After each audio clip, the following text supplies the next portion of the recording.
welcome to the Stafford Excellence EdTalks, where we celebrate the brilliance and excellence of our Stafford County Public School educators. Today on the podcast, guys, you are in for one treat because we have the one, the only, Mrs. Nicole Sutton, my mentor when I was new in Stafford County, and the current gifted resource teacher at Hampton Oaks Elementary School.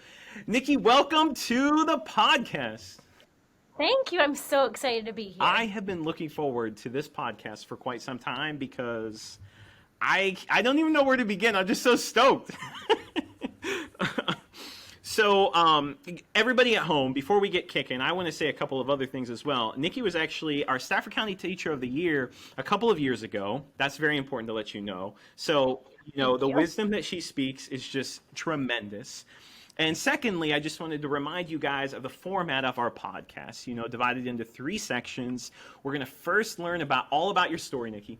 And then secondly, we're going to learn a best practice. And then finally, we're going to talk about some of your thoughts. And we're going to kind of talk about mentoring as well, because when I was brand new, you were the person to kind of shepherd me. So are you ready for your Stafford Excellence Ed Talk? I am ready. Okay, let's go. So, Nikki, can you tell us about your story? You have a very interesting story into how you got into teaching. So I can't wait for everyone to hear. Yeah, and I love to tell the story because you hear so many, I always knew I was always wanted to be a teacher stories, which is wonderful. Yeah. I look at people and I'm in awe of that sense of knowing so early on, but that wasn't me. So my story is a little unconventional, I would say. So we'll rewind. Boy, it's been about 12 years now. Seems a lot has happened in 12 years. So I actually went into college in Buffalo. I'm from Western New York, and I have an undergraduate degree in business with a minor in human resource management. So I can't tell you exactly why I decided on that. My dad was in business, very successful. Maybe that had something to do with it. So anyways, I started in the field. I had a really good job, and I was doing really well. I was a human resource manager for Lowe's. So Home Depot, Lowe's. And I worked on really all aspects of HR hiring, but kind of the not so fun parts as well, employee discipline, things like that.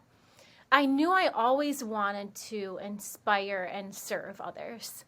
And I feel like that's the why behind why I went into that field. But as I worked in the field, and I had the job for about 4 years, I was serving others, no doubt. And I was doing really well. But I didn't have I wasn't feeling that sense to inspire. So at the same time, I actually have a twin sister. Her name's Kristen. And she was at the time, a 4th grade teacher in Stafford at Winding Creek Elementary School. And we would talk daily, we still do. And she would have the most incredible, inspirational stories about her students and what she's done in her classroom, and just amazing things happening. She was so happy. And I was longing for that feeling. I felt like something was missing.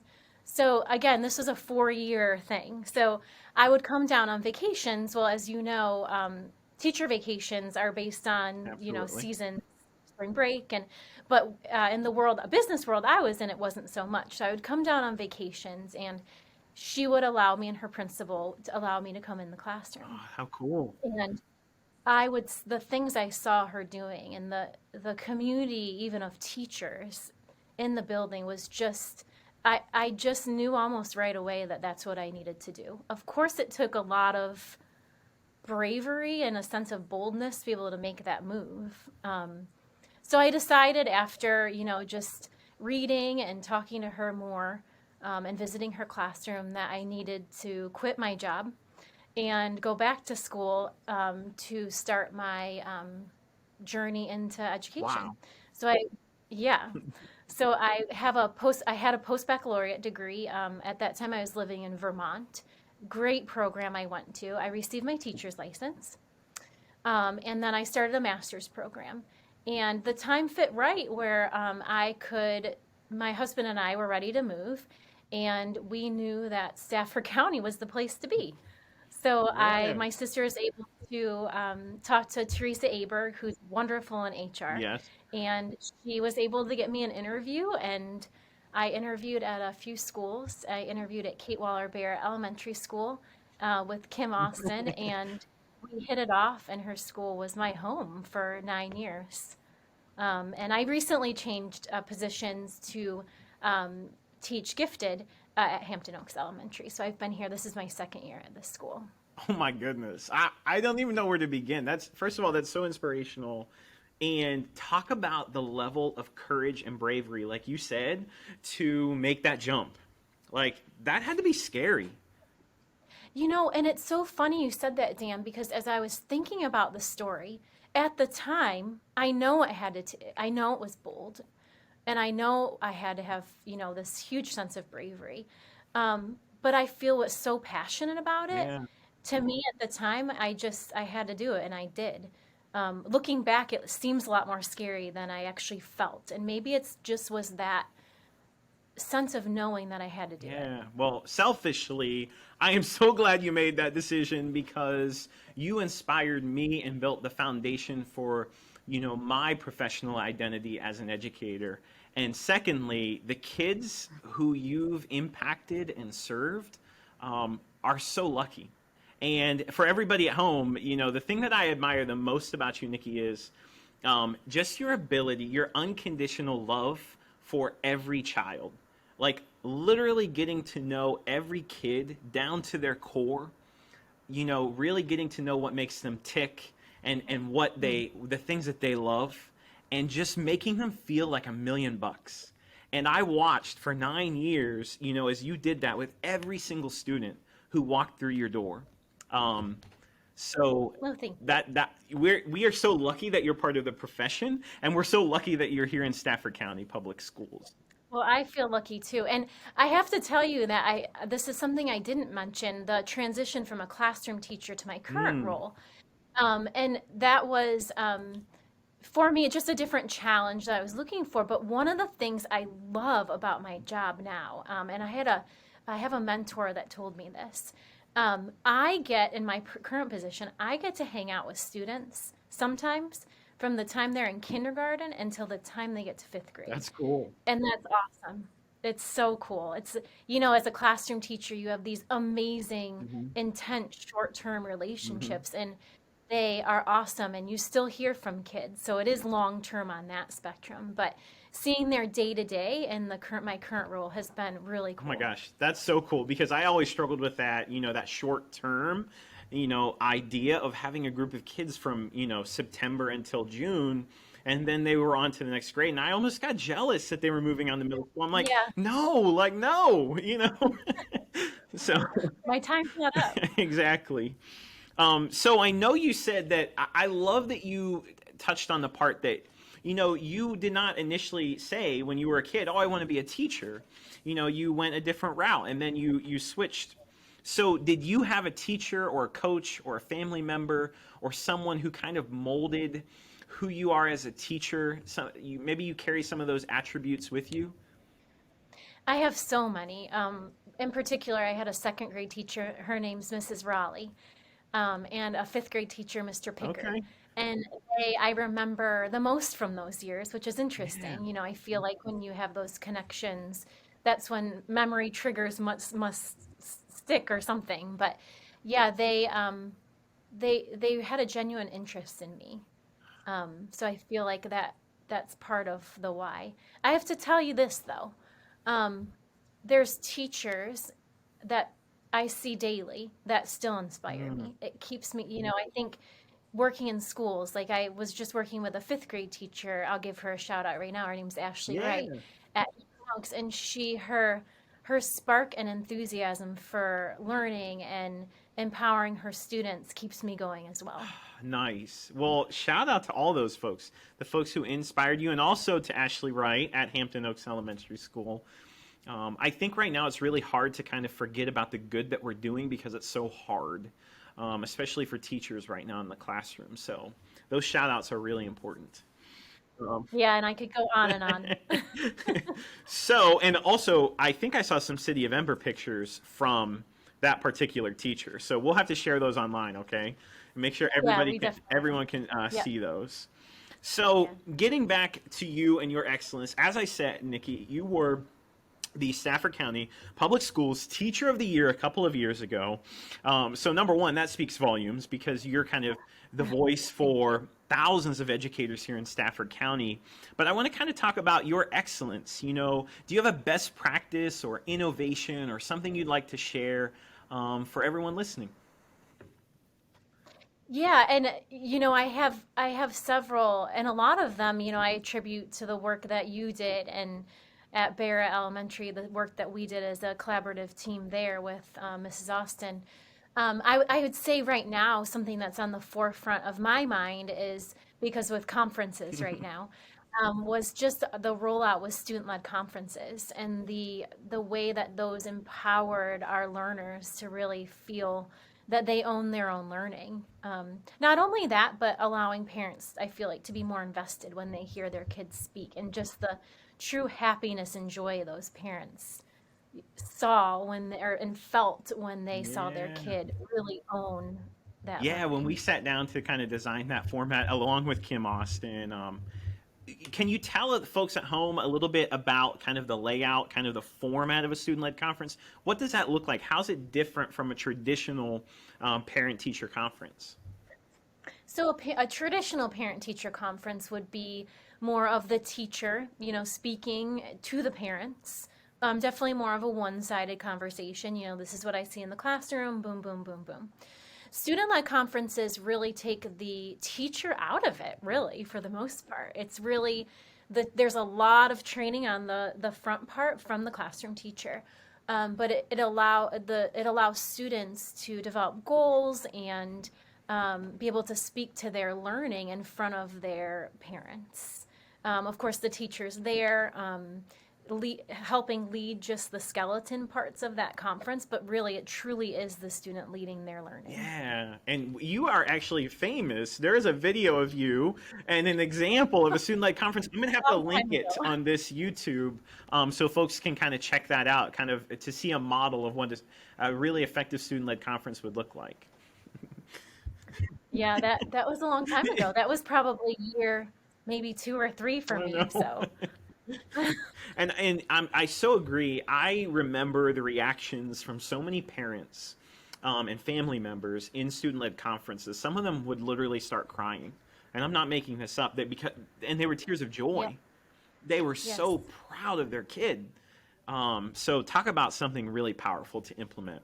So now it's on to your thoughts. So first I wanted to talk about, like I said, I've been looking forward to this Excellence EdTalks so much because you were my mentor. I can still remember this was 10 years ago now, coming into Kate Waller Baird Elementary School, and you were in the office, and I can remember Kim saying, okay, you guys are going to be a mentor-mentee pair. And I can still remember that very moment. I think we had like a meeting on pacing or something. And I was so nervous because I was a new teacher. I had no idea what was going on. So I was just like shaking my head yes to basically everything. But, can you talk a little bit about the mentor-mentee relationship? I know you're really amazing, even in your current role right now, about empowering the teachers you work with to really, find their gifts and their skill set. I think that's so important because everybody has so much skill and everybody has so many gifts. And as a teacher, it's so important to be able to hear that. We don't always hear, that from other adults. That, of course, we're surrounded by kids who are wonderful.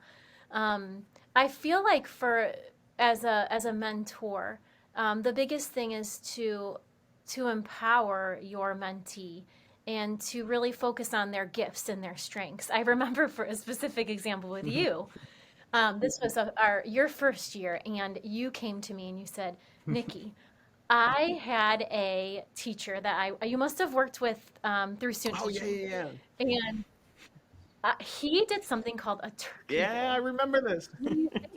Yeah, and I of course a turkey bowl. What's a turkey? Tell me more about that. So this is just a kind of example of how building off your strengths.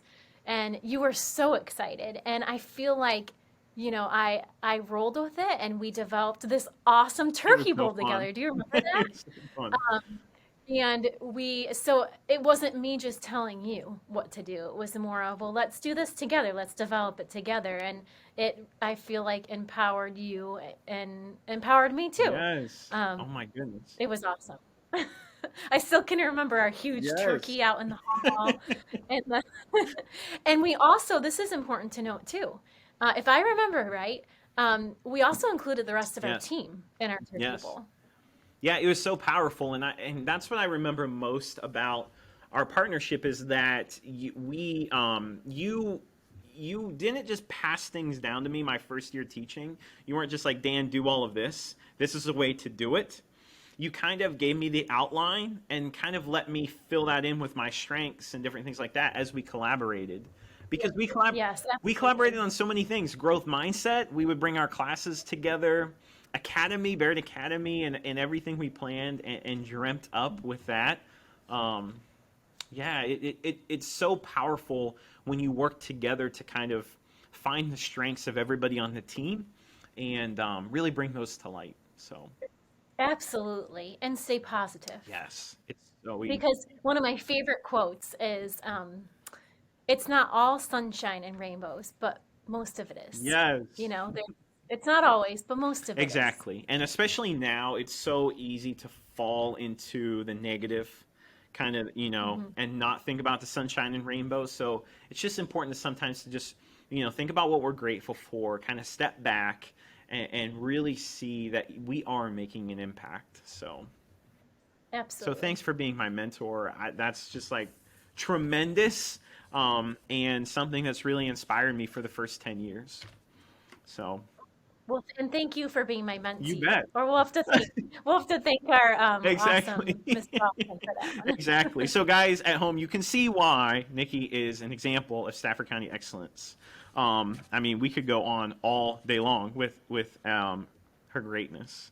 So, my favorite part of the Ed Talk, okay, is right now, Nikki. So, I'm going to start a phrase, and I'd like you to finish it, okay?